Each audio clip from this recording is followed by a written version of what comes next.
This video is proudly sponsored by DigimonCard.io for all your Digimon card, deck building, deck list, card pricing, and discussion needs.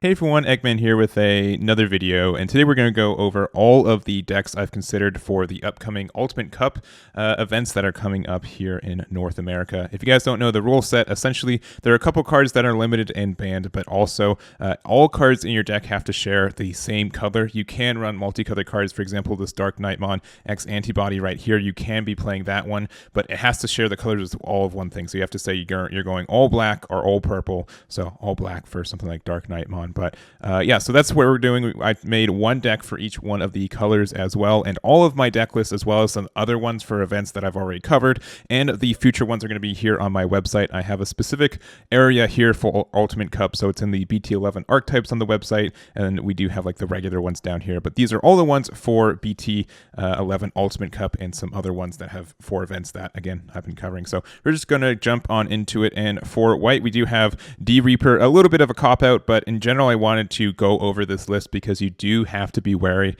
of this deck. This is something I think people will be playing and bringing for this event, since it all is just white in general. It is pretty strong there. You do have to be worried about just like the gatekeeper. If you don't have a way to get out of the security -1 it gives to everything, you might be in trouble. And this deck just has like a really good win condition, so probably not something that I would be bringing, but I know people will probably be bringing this deck anyways.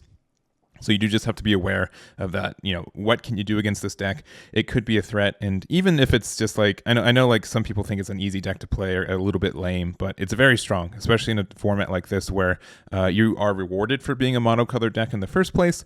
That's just something you have to go over. Not much to talk about this deck. It's pretty much understood how this deck works in general, so I'm not going to spend more time on it, but just be wary of it there. Next up, we have Gallantmon, and I've been, I don't know, I like Gallantmon, but it's never ever felt like it's been like the best deck in the format. It gets a lot of support every once in a while. It gets like new cards printed for it, and I think right now it's in a pretty good spot. You do have to run monocolor, so you do have like these multicolored red purple ones, but since it is red, you are fine on that one. So being able to do that is quite good. We do have, for example, our lines. The War Groundmon here is really nice for what it is. You get a trash top 3, and then if either player has 5 or more in their trash, you get to play a Guilmon or from your hand or trash without paying the cost. So this is probably like one of the best pieces of support in this archetype in general. So that's pretty strong there, being able to play your Takados and being able to mill cards from your deck to be able to find it a little bit more. Also, something for this deck too is that you are able to run Gallantmon Crimson mode. Most level 7s in this game are white, which means that most decks aren't able to go up into them, but the fact that this is red and it's an archetype means that you can get into it, which is pretty strong for what it is. So I think that's part of the reason why this archetype could be considered good, is because you're able to go into a level 7 when a lot of other archetypes cannot do that. So pretty standard for everything else. You just run a bunch of Guilmons and Groundmons here.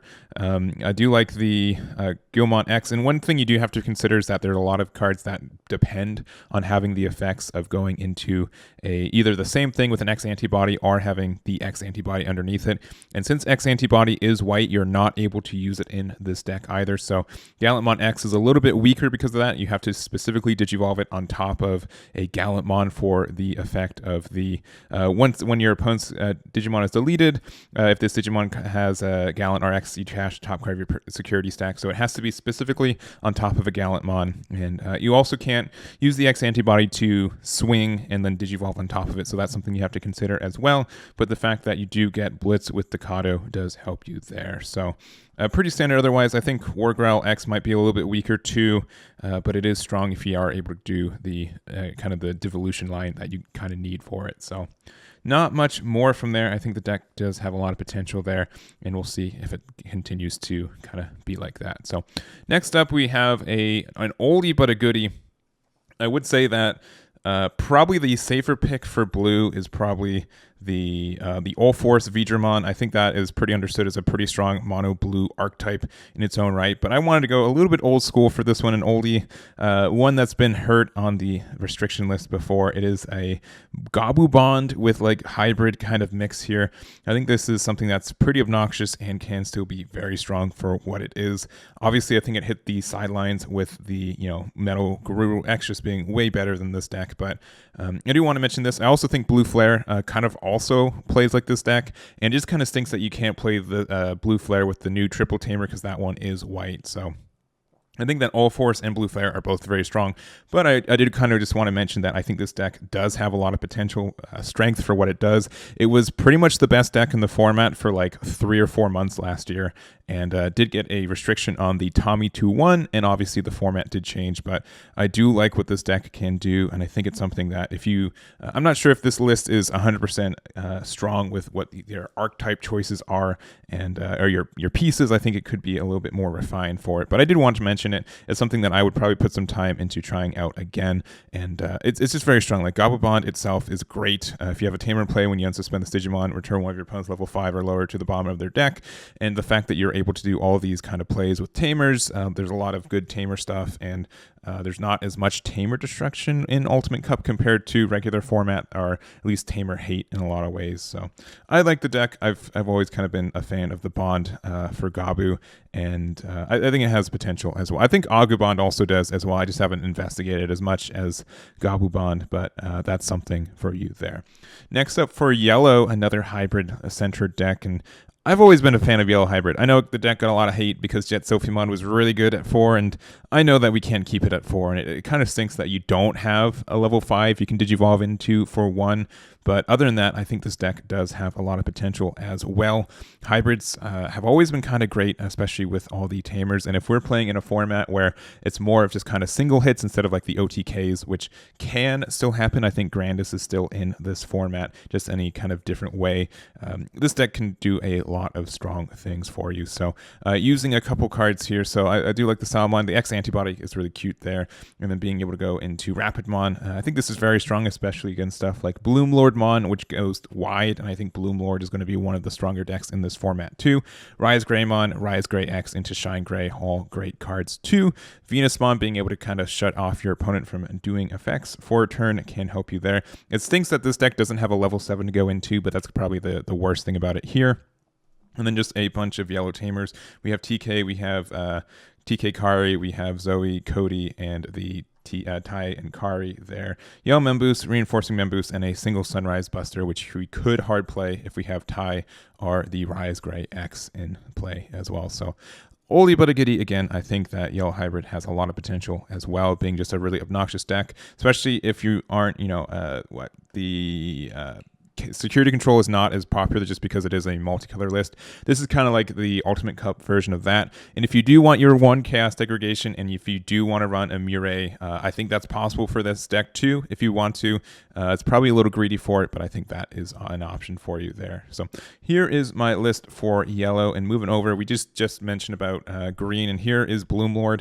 I don't think there's any doubt that this deck is somewhat strong right now. It's pretty much got no hits. It's the same as you do in regular format, and it does still top in regular format, so I think that has a lot of possibility for you there. One little tech add that I made for this version is that I do like the raffles, just because this can Digivolve for 1 on top of your own dudes. It is a fairy as well, which means that your Palmon can help search it out, and the fact that it kind of has like the stun effect, which is great, which means that we can have Weedmon for the memory boost here, and since we do have a Digiburst in the deck, and I think that has some potential there. So I don't have a lot to say about Bloomlord. I think everyone knows it's pretty good for what it is, and I don't think it's going to... I think a lot of people are going to be playing it, and I think that a lot of them are going to be doing well. So next up, we do have DarkKnight, and this is a big personal favorite of mine. I know a lot of people have been playing Machinedramon, just the kind of pure black base for it. Even though it's like a black-red deck, it does have a lot of good, just solid black cards for it. But this has been a favorite of mine for a while, at least in BT10 format. I think this deck is really great, and I think it's slept on a lot for what it's able to do. It has a lot of recursion, it has a lot of strong plays. The DarkKnight mon here, being able to on-play Digivolve something and play it from your hand and get some strong effects is great, and the on-deletion means that you get to recur the cost that you get to do is cool. I like being able to run Zackery mon in a deck as well. We do just have Sparrowmon also just because it is technically a Twilight, which means that the Monotomon can find it, which is great. And we do get blocker with it off the Nene too. DarkKnightmon X Antibody is a strong card as well. Normally we run Death X in this deck as well because it's also just super good in the colors, but we can't right now, so we don't. Ultimate Flare did take its place though, and I think this is a solid card in this meta as well. Pride Memory Boost, and honestly, I really like this deck. If of all the decks, if I was to enter and play an Ultimate Cup, this would probably be the deck I run, like 99%. I'd probably flesh it out, try to see what other tech choices I'd have to make, and this is probably my contender for something that I would like to play in this format. So love the deck, and I hope you guys do too. And if you guys have any questions on ratios or thoughts, let me know. I'd be very, very happy to help people try to optimize this list for the format. And lastly, for purple, I do have Mervamon as my choice here. And I know that Mervamon kind of has like the Minervamon with the Cerberus mode, and that is not allowed in this format, I think for a good reason as well. But I do think just the straight out Mervamon does have a lot of benefits for it for the retaliation package. So being able to play cards with either Crossheart or Retaliation from our drop area when you play it is quite good, and then also being able to give them Rush is great as well. So this is my version of the deck when you're able to just use a lot of effects here, and really great for what it is. So I like just essentially you just stall out, you get a lot of advantage early, you fill out your trash early game with scatter mode and with the GabuBond, and then you're able to you're able to go into like promotes, you're able to go into Mervas, you're able to go ignite modes, ignite mons, and reduce the cost. We have like Jack Raids and Purple Members, so it's not unheard of either to be able to play this and keep it your turn, which means all of your cards get Rush for the attack as well. And I think the deck is also a little bit slept on. I think it has a lot of good interactions in this format, and Retaliation is such a good card, especially since being able to give it blocker as well means that it can get rid of a lot of threats and prevent your opponent from really wanting to attack with some of their bigger threats as well. So that is the list here, and here are all of my lists. I hope you guys enjoyed this video. Again, none of these I would say are super duper refined, but these are all the ones that I've been considering for the format, and I think a lot of them are pretty good. So that's going to be it for me. I hope you guys enjoyed this video. Good luck for your Ultimate Cup events, and I'll catch you all next time.